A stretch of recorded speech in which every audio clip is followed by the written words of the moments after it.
नमस्कार मित्रांनो, लग्नानंतर होईलच प्रेम या मालिकेच्या येणाऱ्या पुढील भागात आपल्याला खूप मोठा ट्विस्ट पाहायला मिळतोय. मांडणी म्हणते की जा एकदा त्याच्याशी जाऊन बोल. तर जेव्हा आता पार्थला सांगतो की एका महिन्यासाठी मी नंदिनीच्या घरी जाऊन राहणार आहे, तर पार्थ म्हणत असतो की तुला आणि काव्याला एकत्र बघायची नंदिनीची तयारी आहे का? त्यानंतर पार्थ इथून निघून जात असतो.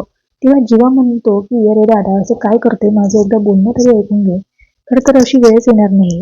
तेव्हा पार्थ म्हणतो की याचा काय अर्थ आहे? कारण जीवाला माहिती असतं की काव्य दुसऱ्याच दिवशी इकडे येणार आहे. मात्र त्यावेळेस पार्थला काही सांगत नाही. जीवा आता पार्थला म्हणतो की मी आणि काव्याने ठरवलंय की यापुढे नंदिनीला कसलाही त्रास आमच्याकडून होणार नाही. ती नेहमीप्रमाणे फक्त माझ्या पाठीशी खंबीर उभे राहा. तुझा जीव सगळं काही व्यवस्थित करेन. तर पार्थ येऊन उठून जातो. तेव्हा जीवा त्याचा हात पकडतो आणि म्हणतो, जीवा अतिशय प्रेमाने म्हणतो की बडे भैया, माफ करशील ना मला? आय एम सॉरी यार, असं म्हणत तो पार्थला मिठी मारतो.